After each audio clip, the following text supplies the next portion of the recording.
Everyone experiences pain. That isn't a failure, and it isn't something that disappears with age or experience. Pain shows up no matter how carefully life is lived. What many people don't realize until much later is that pain and suffering are not the same thing. Pain is what happens. Suffering is what builds around it. Most people don't learn that distinction from a book. They learn it gradually, by watching the same patterns repeat, by hearing certain ideas more than once, and by finally recognizing them in their own life.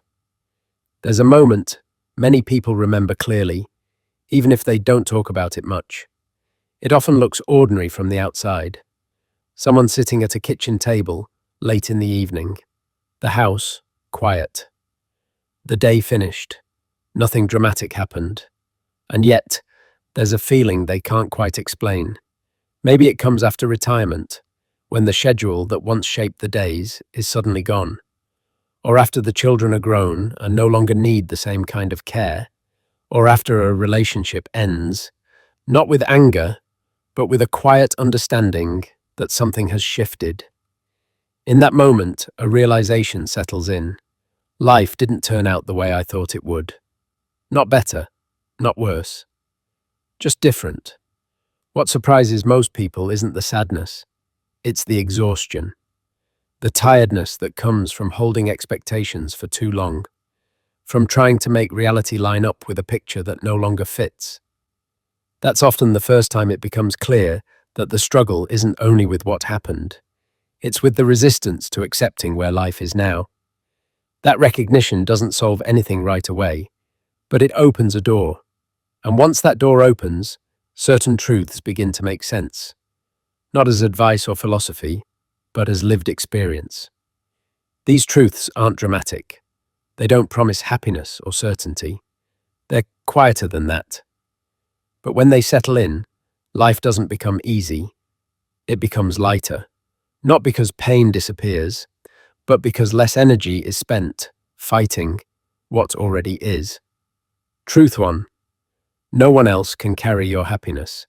One of the hardest realizations people come to is that no one else is responsible for their happiness. Not a partner, not family, not friends, not the person they hoped would finally understand them. Most people don't accept this idea willingly. They learn it through waiting, through disappointment, through moments when support didn't come, or love didn't show up in the way it was expected.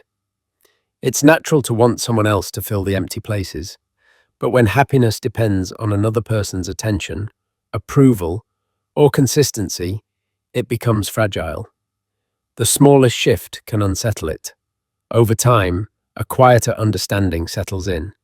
Peace has to live somewhere more stable, not in someone else's behavior, inside. This doesn't mean connection stops mattering. It means happiness can be shared, but it can't be outsourced. When that responsibility is taken back, reactions soften. Disappointment still happens, but it doesn't undo you the way it once did. A simple thought helps in those moments. My peace isn't controlled by someone else's choices.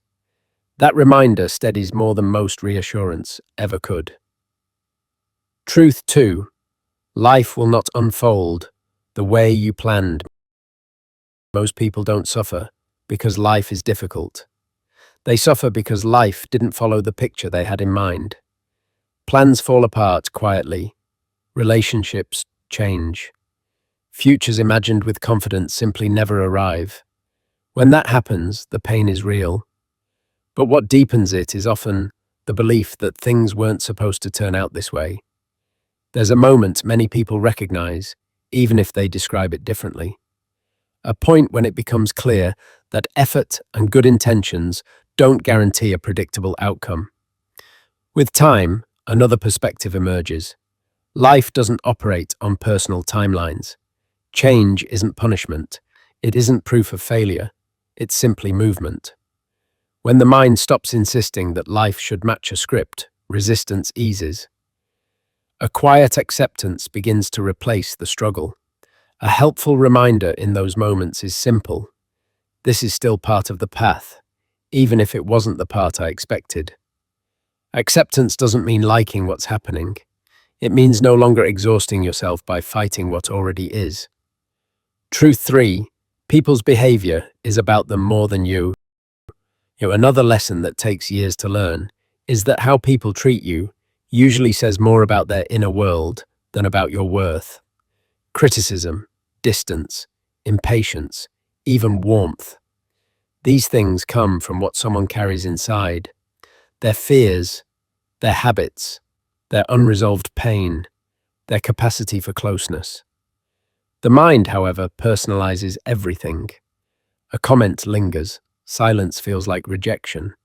Someone pulling away turns into self-doubt. It's easy to assume you caused it. With experience, a different understanding settles in. A fearful mind spreads fear. A guarded mind keeps distance. A peaceful mind brings calm. Remembering this creates space. You don't have to stop caring or harden yourself. You simply stop confusing someone else's struggles with your identity. A quiet reminder helps restore balance. This reflects their inner state, not my worth. Truth 4. Everything you love will change. This is the truth most people resist the longest. Everything changes.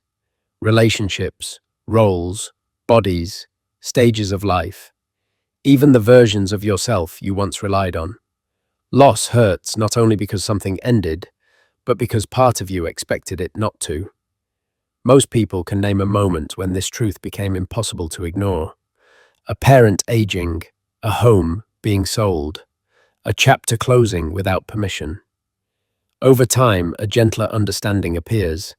Nothing was ever owned. It was experienced, for a while. Impermanence doesn't make life empty. It gives it depth. When this truth is accepted, appreciation grows. Moments aren't rushed through as quickly. Presence deepens. A simple awareness helps. This moment is a gift. I don't own it. I'm here to experience it. When change is no longer fought, loss doesn't hollow you out. It reshapes you. Truth 5. The mind adds more pain than life does. Much suffering doesn't come directly from what happens. It comes from what the mind says about what happens. The mind fills in gaps. It predicts outcomes. It replays old fears. A small moment becomes a heavy narrative.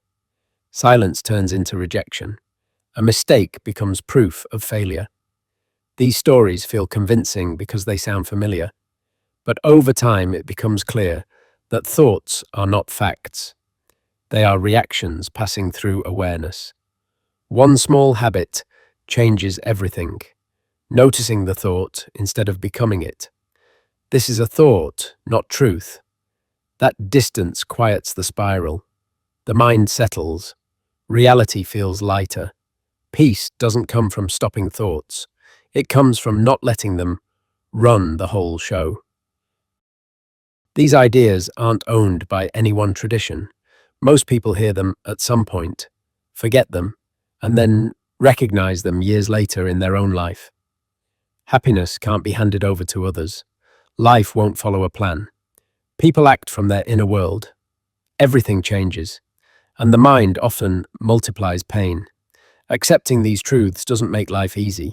It makes it clearer, and clarity removes a surprising amount of unnecessary suffering.